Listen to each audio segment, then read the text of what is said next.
ना ये लोग बताइए, हम बताओ थे मरद छोड़ कुल नया चढ़ाला। सही है, मरद छोड़ कुल नया चढ़ाला। जब रे कबूत खमसे जाए हैं, लतियावे जाए हैं, तो कह दिया ये लक्ष्मी माई तो वहाँ कुल समाज चढ़ौले हैं।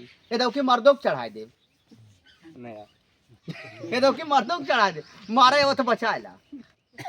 अब लक्ष्मी माई मारे जाएगी अपने बिटिया बाकी है। एक करवा चौथ ना है, साल में 7 करवा चौथ करबो, अरे एक कबूत खपस के थाई दी का भैया। सही है।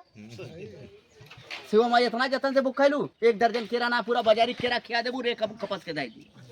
हमरे कले रे कई बोले इनकर माई दूध ना पी ले मार दी हैं। जब रे कई बोले वो मारे जी हैं, कुछ कहे जरूरत ना, मोबाइल भैया 100 नंबर फोन करिए, बाबा साहब दर्द लगी ना है का न भरोसा तजुए जाए प्रयोग कर लिया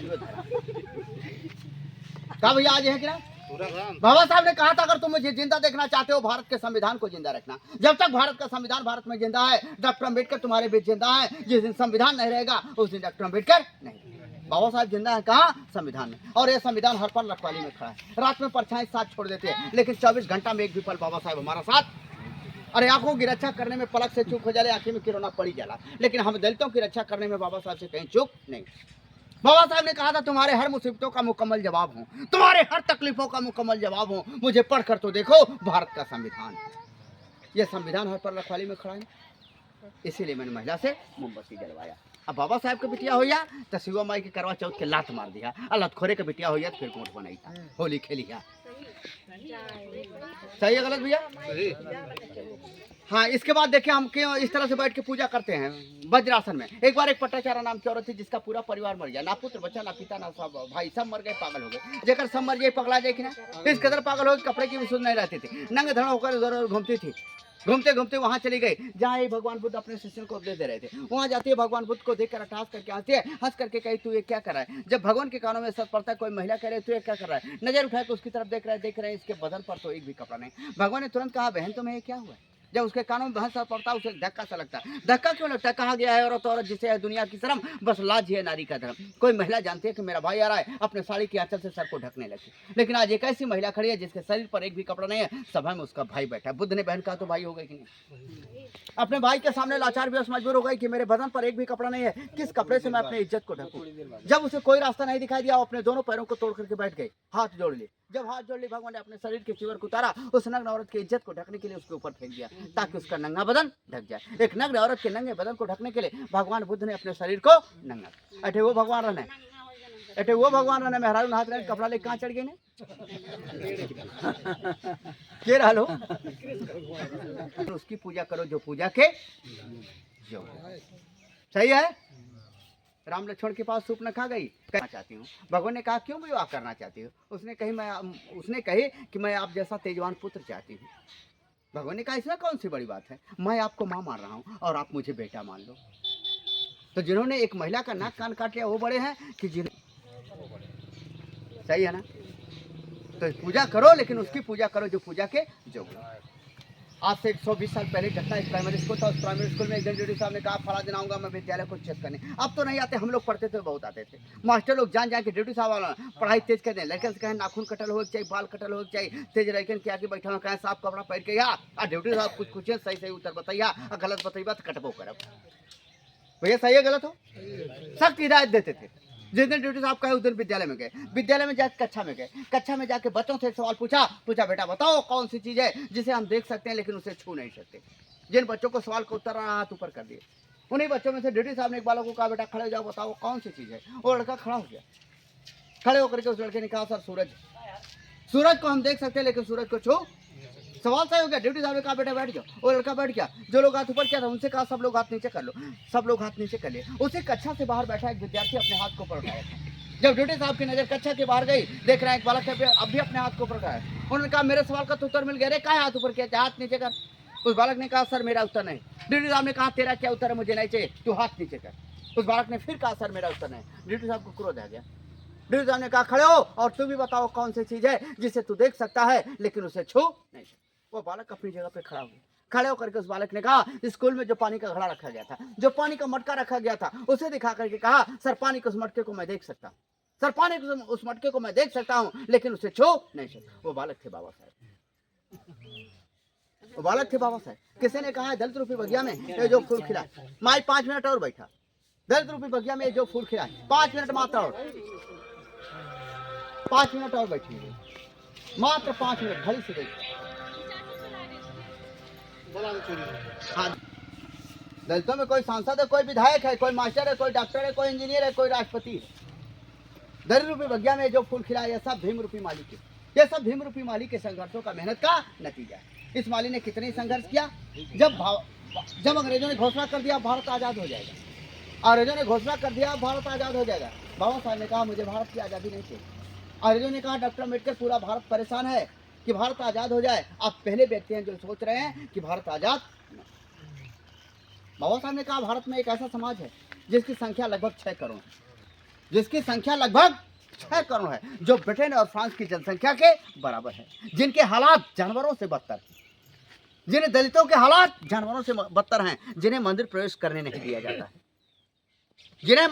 जिन्हें कुएं पर चढ़ने का अधिकार नहीं, जिन्हें पुलिस दल में शामिल होने का अधिकार नहीं है, जिन्हें सैनिक सेवा का अवसर नहीं दिया जाता है। मेरे इन दलित भाइयों को पहले इनका हक अधिकार दे दिया जाए, फिर भारत को आज़ाद किया जाए।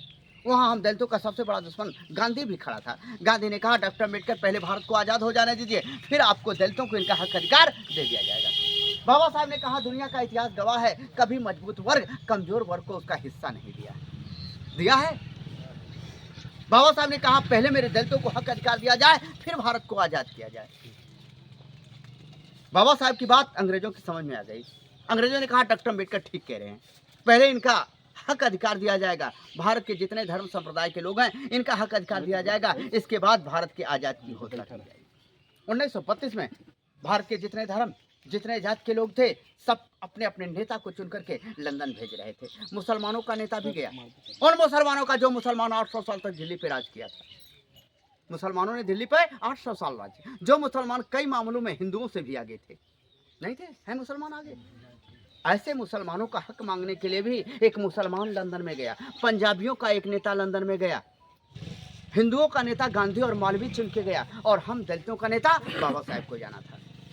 बाबा साहब को सबसे बड़ी लड़ाई लड़नी थी। बाबा साहब को उनकी लड़ाई लड़नी थी जिनके गले में हाड़ी, कमर में झाड़ू बधा। गांधी को लंदन जाने के लिए पैसे की कमी थी, टिकट की थी, लेकिन बाबा साहब जब 6 दिसंबर 1956 को मरे ना दिल्ली में, जब बाबा साहब 6 दिसंबर 1956 को दिल्ली में मरे तो उनका जहाज, उनका 100 मुंबई आना था, लेकिन बाबा साहब के पास इतना पैसा नहीं। सविता जो बाबा साहब की पत्नी थी, उन्होंने साफ मना कर दिया, उन्होंने साफ कह दिया कि मेरे पास इतना पैसा नहीं है कि बाबा साहब का 100 जहाज से मुंबई जाए। पूरा दलित समाज परेशान हो गया, तमाम दलित जुटने लगे। अरे बाबा साहब का जो संदेशा मिला कि बाबा साहब छोड़ के चले गए, दलित समाज में मायूसी छा गई। तो आप कंक्लूजन कर दीजिए, क्योंकि लोगों को कुछ काम के लिए जाना है। उदासी छा गई, लोग जाने लगे, दिल्ली भी जाने लगे, मुंबई भी जाने लगे, तमाम लोग पहुंच चुके थे। जब पता चला लोगों को कि बाबा साहब का 100 मुंबई नहीं जा पाएगा जहाज से, क्योंकि पैसा नहीं। कुछ महिलाएं वहां पहुंच गई थी जिन्होंने अपने गहने उतारे, जो पहले पहना था छोटा मोटा गहना उतार दिया कि इसको बेच दो। जिन भाइयों के पास 4 व्हीलर थी उन्होंने दाम लगा दिया कि हम अपनी गाड़ी बेच देंगे, लेकिन बाबा साहब का 100 सम्मान से मुंबई जाएगा। लेकिन उस समय बाबू जगजीवन राम वहाँ आ चुके थे, जो उड्डयन मंत्री थे। उन्होंने घोषणा किया कि डॉक्टर अम्बेडकर का 100 डिकोटा से पूरे सम्मान, राष्ट्रीय सम्मान के साथ उनके घर पे जाएगा। तब जाकर के बाबा साहब के 100 मुंबई से, दिल्ली से मुंबई गया। उनको लंदन जाना था, पैसा भी नहीं था, पैसा भी नहीं था। बाबा साहब 1000 साल से जो हम गले में हाड़ी बांध के घूम रहे थे, कमर में झाड़ू बांध के जाए घूम रहे थे, उसी को हटवाने जाना था। काम छोटा था कि बड़ा? बहुत बड़ा था। अगर उस दिन बाबा साहब चूक जाते, अगर उस दिन बाबा साहब चूक जाते, गांधी को नहीं हरा पाते, तो आज हमारा जीवन कैसा होता? वही पहले जैसा। अगर बाबा साहब नहीं जाते तो भी हमारा जीवन कैसा होता? काम बहुत बड़ा था ना। अगर देखिए काम बड़ा होता है तो परीक्षा भी बड़ी बड़ी होने लगती है। जिस दिन बाबा साहब को राउंड टेबल कॉन्फ्रेंस में जाना था, बाबा साहब टिकट लेके घर आए, घर पे खाना वाना बना, खा के सब लोग सोए। जब रात के 12 बजा, बाबा साहब का जो सबसे छोटा बेटा था राजरतन अम्बेडकर, उसकी तबीयत खराब हो गई।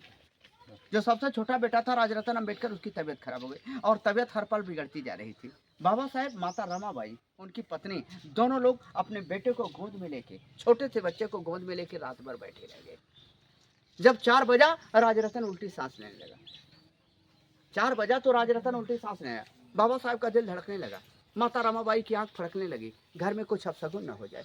पति पत्नी दोनों डर गए। लेकिन 5 बजते बजते सूरज लाल हो चुका था, थोड़ी देर में निकलने वाला था। 5 बजते बजते पूरब से सूरज निकला, लेकिन बाबा साहेब के घर का सूरज राजरतन बाबा साहेब के हाथों में।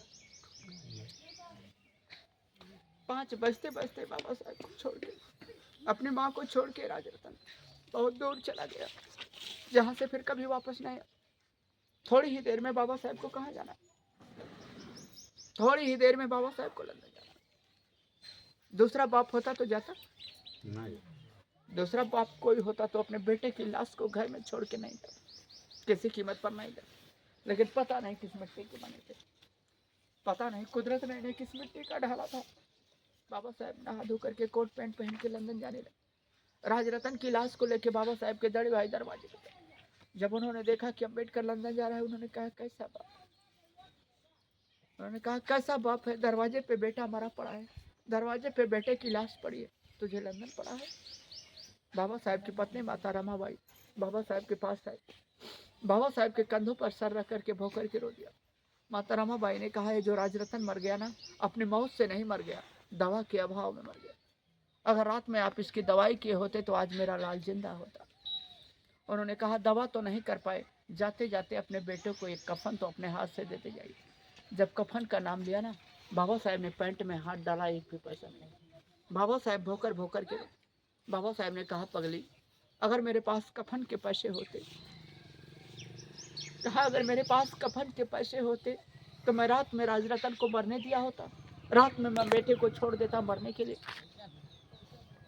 माँ समझ गई अपने पति की मजबूरियों को। वो बाबा साहब को और नहीं रुलाना चाहती थी। जो पुरानी साड़ी को पहना था उसी के आंचल को फाड़ दिया, बाबा साहब के हाथों पे रख के कहा, राजरतन मेरे आंचल के छांव के नीचे बड़ा हुआ था, आज इसी ममता में लपट के मेरा बेटा शमशान जाएगा, इससे बड़ा कफन हम अपने लाल को क्या दे सकते।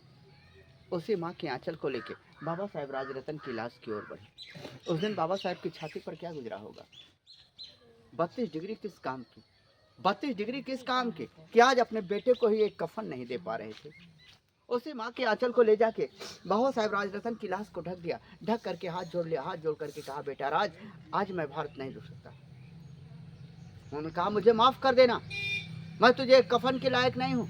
अपनी पत्नी माता रमाबाई से कहा, रमा आज मैं भारत नहीं रुक सकता। अगर आज मैं अपने बेटे का संस्कार करने लगा, अपने बेटे की मिट्टी को मिट्टी देने लगा, 7 समुद्र पार गांधी और गांधी के लोग मेरे करोड़ों बेटों की हत्या कर देंगे। मैं अपने एक बेटे के लिए करोड़ों बेटों को नहीं। वो करोड़ों बेटे कौन है? हम। वो करोड़ों बेटे हम ही आप हैं। मैं ज़्यादा नहीं पढ़ा लिखा हूँ, लेकिन हिंदी और अर्थशास्त्र में हूँ। मैं भी हिंदी और अर्थशास्त्र में हूँ, कोई मदारी छगाड़ी वाला नहीं। इतनी डिग्री है, कहीं पढ़ा सकता हूँ, कोई काम कर सकता हूँ, सम्मानित काम कर सकता हूँ। बाबा साहब की इतनी दी हुई डिग्री है, लेकिन मैं ऐसा काम क्यों कर रहा हूँ? यही बाबा साहब एक बार सारनाथ गए, दुनिया भर के विद्वान आए थे। एक दिन म्यूजियम में सारे विद्वानों को बैठा दिया गया। वहाँ भगवान बुद्ध की बहुत सारी मूर्तियाँ हैं। सबसे पूछा जा रहा था कि भगवान बुद्ध की कौन सी मूर्ति अच्छी लगती है। दुनिया भर के विद्वानों ने कहा, मुझे भगवान बुद्ध की मूर्ति अच्छी लगती है। पूछा गया क्यों? लोगों ने कहा, इस मूर्ति में ज्ञान लेकर समाज लगाए, आंखें बंद करके भगवान बुद्ध एक जगह बैठे हैं, इसलिए अच्छे लगते हैं। बाबा साहब का नंबर आया, आपको भगवान बुद्ध की कौन सी मूर्ति अच्छी लगती है? बाबा साहब ने कहा, मुझे भगवान बुद्ध की मूर्ति अच्छी नहीं लगती। पूछा गया क्यों? बाबा साहब ने कहा, इस मूर्ति में ज्ञान लेकर, आंखें बंद करके समाज लगाए, भगवान बुद्ध एक जगह बैठे, इसलिए अच्छे नहीं लगते। मुझे भगवान बुद्ध की वह मूर्ति अच्छी लगती है जिस मूर्ति में ज्ञान लेकर, हाथों में भिक्षा पात लेके गांव गांव जाकर भगवान बुद्ध बहुजनों को ज्ञान बांट रहे। मुझे भगवान बुद्ध की बैठी नहीं, मुझे भगवान बुद्ध की ज्ञान बांटती मूर्त अच्छी लगती। उसी दिन मैंने कहा, बाबा साहब आपको बैठे लोग अच्छे नहीं लगते। आपका यह बेटा आज ही आपके चरणों की सौगंध खा के कहता है कि अगर आपसे ज्ञान मिला है तो घर नहीं बैठेगा, एक गांव से दूसरे गांव, एक शहर से दूसरे शहर में जाकर के आपके ज्ञान का प्रचार और प्रसार करेगा। बताइए मैं सही पूजा कर रहा हूँ कि गलत? कोलंबिया यूनिवर्सिटी में बाबा साहब पढ़ने गए। 10 टॉप यूनिवर्सिटी है कोलंबिया। वहाँ दीवारों पर लिखा था, महापुरुष मर जाते हैं उनके विचार जिंदा रहते हैं। बाबा साहब ने कहा गलत लिखा है। बाबा साहब ने कहा महापुरुष मर जाते हैं उनका विचार भी मर जाएगा अगर उसका प्रचार प्रसार करने वाले ना हो। जैसे पौधे को पानी की जरूरत होती है, उसी तरह से विचारों को प्रचार की जरूरत है। अगर पौधे को पानी न मिले सूख जाएगा और विचारों का प्रचार ना हो खत्म हो जाएगा। हम बाबा साहब को खत्म होने देंगे? नहीं होने देंगे। तो कुछ करना पड़ेगा, सही है ना? तो मैं तो काम अपना कर रहा हूँ। मेरे हिस्से का जो काम है पूरा तो नहीं कर पा रहा हूँ, लेकिन अपने हिस्से का एक छोटा सा काम कर रहा हूँ। सही है गलत भैया?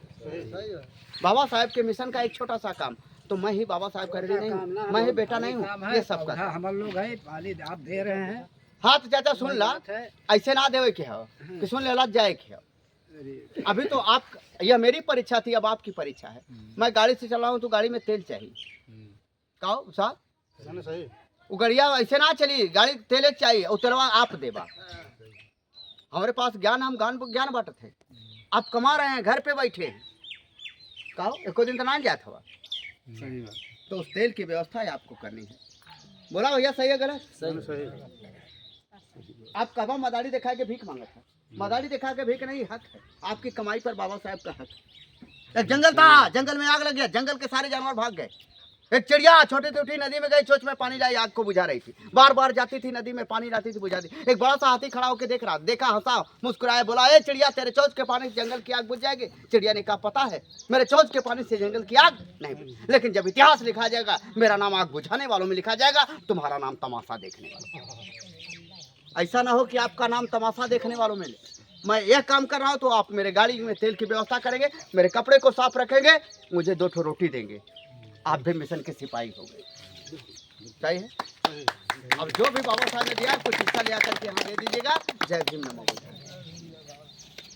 सही है ना भैया? सर अपना परिचय तो बात बताते हैं। सर्वप्रथम अपना नाम और आप कहाँ से हैं? देखिए, मेरा नाम महेंद्र कुमार है, मैं कप्तानगंज कोयनहा बाजार से आया हूँ। मैं बौद्ध जन सेवा संस्थान का उपाध्यक्ष, छोटी सी संस्था है हम लोग निर्माण किए हैं, और उसी संस्था का मैं उपाध्यक्ष हूँ। और बाबा साहब के मिशन को चारों तरफ फैलाना, पूरे पूर्वांचल में लगभग मैं घूम चुका हूँ। बाबा साहब के धम्म के प्रचार को, कारवा को, उनके मिशन को मेरी जितनी ताकत है उसी ताकत से फैलाना। जय। इस धम्म ज्ञान के लिए आपको कोई आमंत्रित करना चाहे तो मोबाइल नंबर आप बता दें। हाँ जी जी, एकदम धन्यवाद। आपने जो सहयोग मांगा मोबाइल नंबर का, तो मैं अभी तुरंत आपको दिया। हाँ ले भाई इसी में बोले थे? बोल दीजिए। अच्छा, 9455 जी 9455 हम्म। एक मिनट, 80 78 76 78 76। 9455 80 76 80 78 नहीं 7876 है ना। बहुत धन्यवाद जी, थैंक यू। और जल्दी जल्दी में